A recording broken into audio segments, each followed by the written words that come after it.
suite à pas mal de recherches, d'études, que moi tout seul d'abord, et puis après d'autres personnes qui sont jouées à moi, ont mené, et qui ont prouvé que le problème principal de notre pays était le système politique que la France nous a imposé lors de notre indépendance.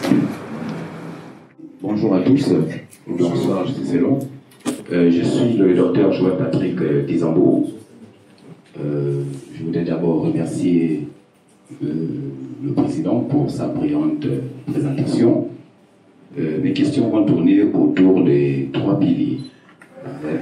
Des piliers de transformation de la gouvernance, transformation de l'économie et puis transformation sociale. Donc, pour continuer ma présentation, je suis Kizambo Joël Patrick, initiateur du collectif des épargnants de Poste-Banque. Je crois que pour beaucoup ici, ils comprennent déjà de quoi il s'agit. Donc, je suis épargnant de Poste-Banque depuis 1985. Et c'est avec l'argent de ma bourse que j'ai ouvert ce compte à la Poste-Banque. Et la Poste-Banque nous doit 77 milliards pour 59 000 épargnants. Ma question est la suivante. Peut-on relancer l'économie nationale du pays sans renforcer les épargnants de Poste-Banque? Je vous remercie.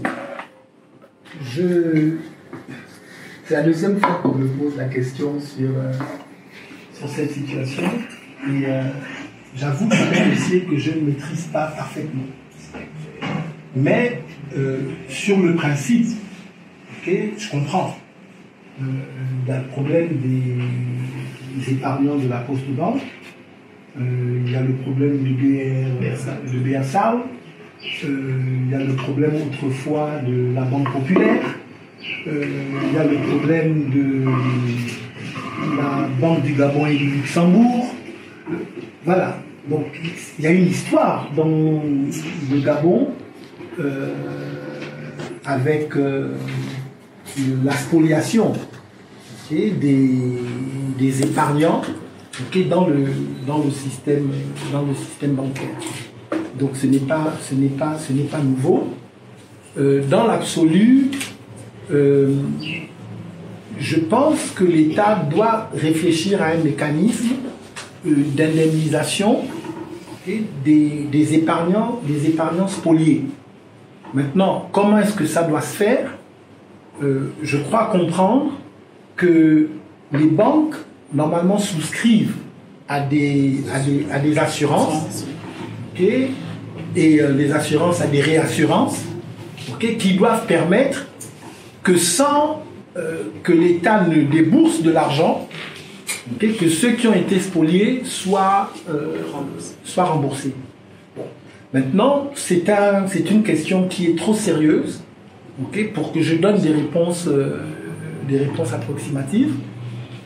Je note avec mes équipes et je reviendrai. On lit à travers votre exposé qu'il y a vraiment une volonté manifeste de faire de la lutte contre la pauvreté la priorité de votre mandat, si vous étiez élu. Quand je serai élu. Quand vous serez élu. Comptez-vous exercer? Est-ce que vous allez vous appuyer comme maintenant, comme c'est le cas, comme sur ce qu'on peut appeler les as de la Ve République française, avec un régime extra-présidentiel très fort, ou alors vous allez initier quand même une certaine séparation des pouvoirs qui permet d'équilibrer? Comment voyez-vous l'exercice de la décentralisation, de la déconcentration? Est-ce que les pouvoirs vont toujours rester au niveau de Libreville, au niveau du bord de mer, ou alors il y aura une sorte de partage du pouvoir? Ces parties-là sont quand même assez intéressantes à nous faire partager. Je serai parmi les points focaux que vous auriez dans l'ordre de votre campagne. Je voudrais vous poser une question de savoir quelle stratégie avez-vous adoptée en cas de succès et lorsque votre élection sera peut-être volée. Excusez-moi du terme. Quelle est la stratégie vous allez adopter pour protéger votre vote en cas de succès? Deuxième question. Monsieur le Président, je voudrais vous rappeler que le cadre qui vous reçoit aujourd'hui est un cadre de réception générale. Donc, c'est un corps de gare. Quelle serait également votre attitude si le cadre qui vous reçoit aujourd'hui n'entérine pas votre candidature et que ce serait quelqu'un d'autre qui serait peut-être choisi? Quelle serait votre attitude? Est-ce que vous seriez en mesure de vous approcher de celui qui sera certainement choisi, étant donné que vous avez un programme de ce très alléchant? Seriez-vous à côté de lui pour lui partager votre philosophie? Dernière question concernant le social. Monsieur le Président, vous avez parlé de l'éducation nationale, l'éducation telle qui est actuellement d'actualité. Vous avez parlé des bourses, une bonne chose. Lorsque nous constatons par exemple que les bourses aujourd'hui, les internats, tant pour moi aujourd'hui, ne sont que des noms, c'est sûr qu'à votre accession, serait-il pas possible de voir les circonscriptions scolaires qui partent par exemple d'un linéaire? Je prendrais un exemple de ma zone qui part du canton du Diala, où il y a 7 écoles. Serait-il pas possible de faire les collèges, établissements secondaires d'approche? J'ai lu les réflexions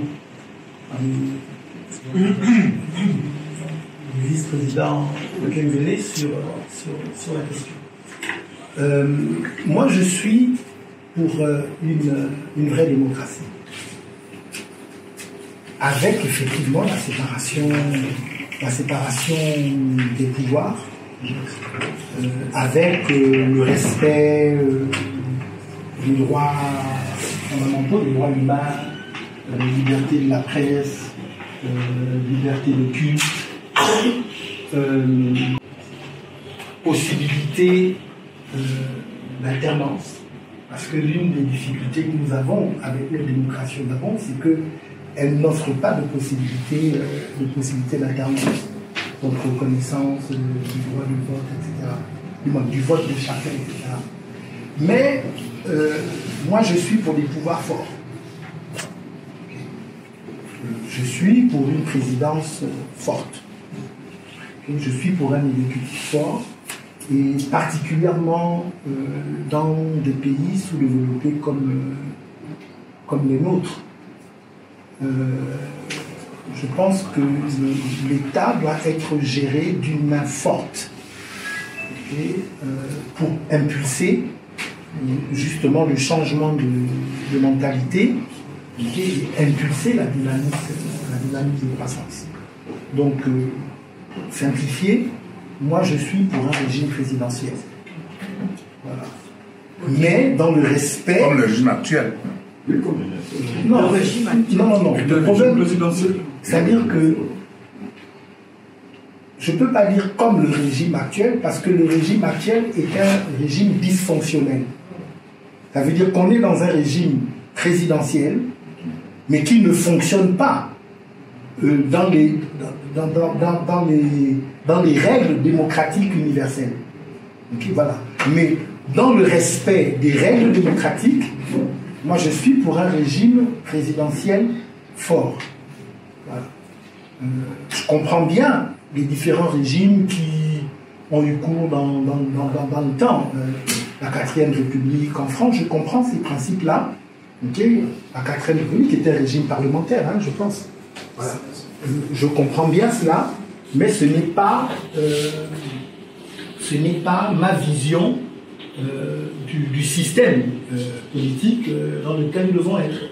Mais je ne suis pas non plus, pour ce à quoi on est en train d'assister aujourd'hui, où on a des députés qui n'ont plus aucun cerveau pour réfléchir, et qui deviennent comme des moutons qu'on peut emmener dans n'importe quelle direction. Je crois pas en cela. Donc, je crois dans la force des convictions de chacun. Je crois que le pouvoir présidentiel est séparé du pouvoir législatif. Par exemple, moi je conteste encore la nomination des sénateurs par le président de la République. Okay? Quel que soit le statut qui est le mien, moi, Mike Jordan, je ne nommerai jamais de sénateur, okay? Et je n'accepterai jamais moi-même d'être nommé sénateur. Parce que je pense que les sénateurs, les députés doivent être élus par le peuple, justement pour pouvoir contrôler l'action de celui qui préside. Donc je crois dans cette séparation des pouvoirs, mais je crois dans un régime présidentiel. Il faut connaître. Moi, le problème que je constate et qui risque de plomber notre capacité à prendre le pouvoir par la suite, c'est l'engagement de chacun. Et ça, je le rencontre au quotidien. Les gens n'ont pas d'engagement. Les gens n'ont pas de conviction. Vous savez, même là, bon, je veux insulter personne, mais vous dites, vous voulez inciter les gens à être députés, à être sénateurs. Okay? L'une des choses qu'il faut vérifier, c'est les raisons pour lesquelles les gens veulent être députés et sénateurs. Vous avez des gens qui n'ont pas d'autre ambition que le salaire du député et le salaire du sénateur. Et ces gens-là, s'ils ne peuvent pas être sénateurs avec votre couverture, ils accepteront d'être sénateurs du PDG ou des partis de la majorité, parce qu'ils n'ont pas de conviction.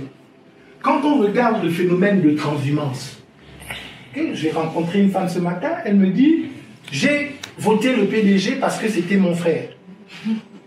Okay? » Ça pose fondamentalement le problème des convictions.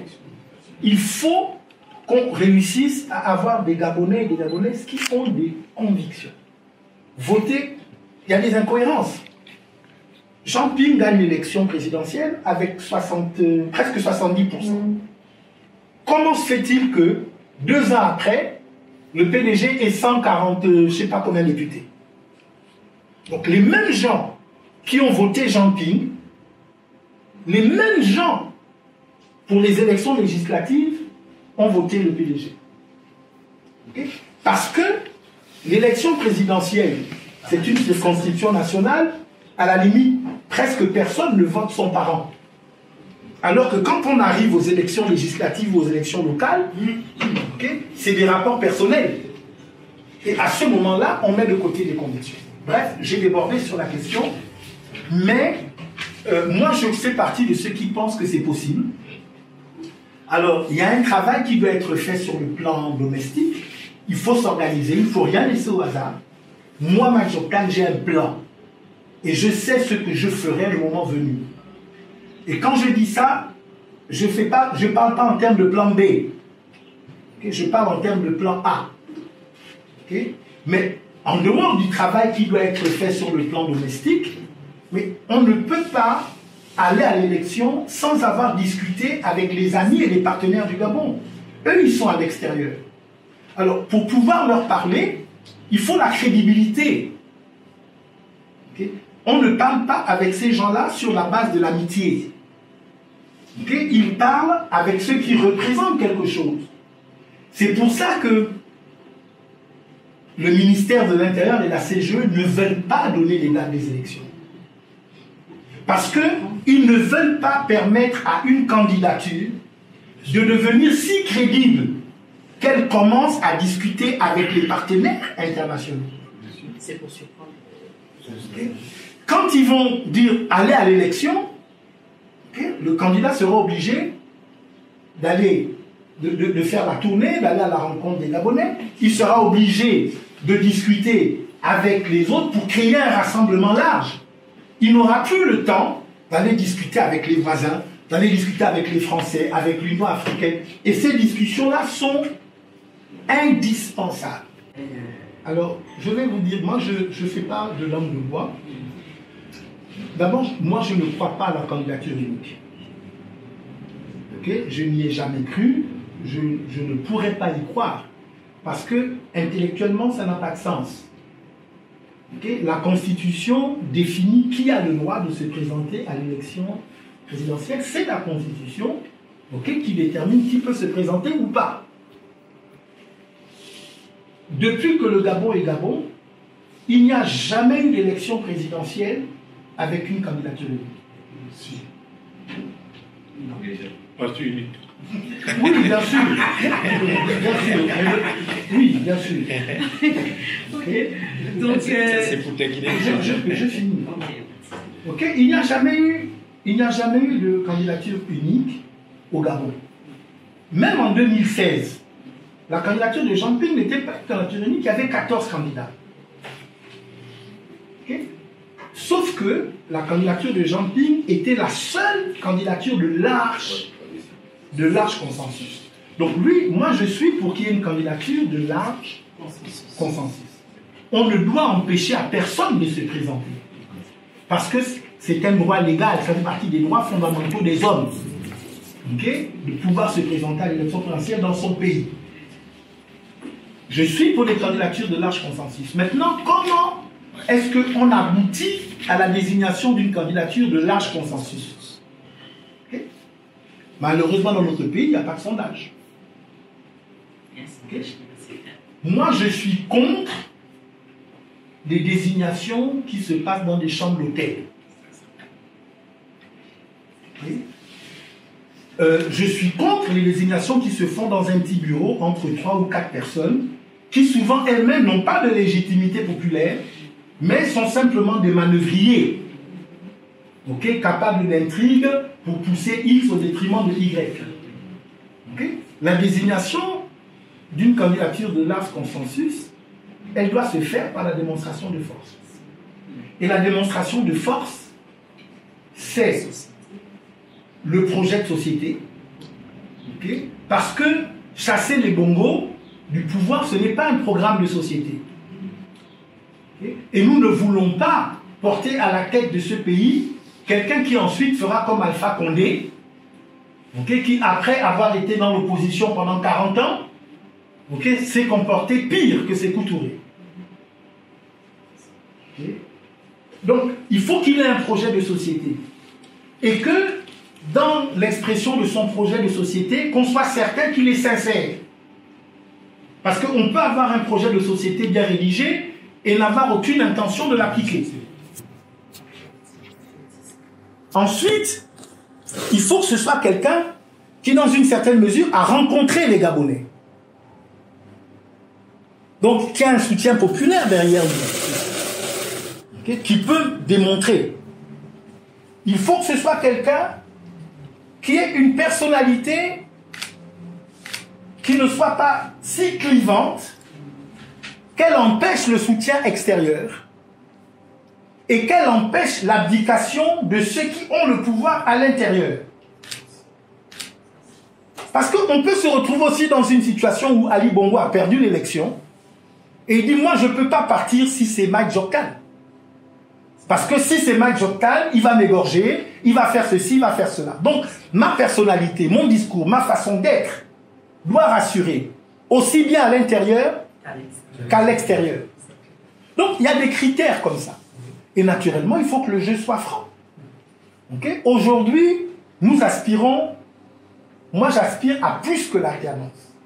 J'aspire au changement.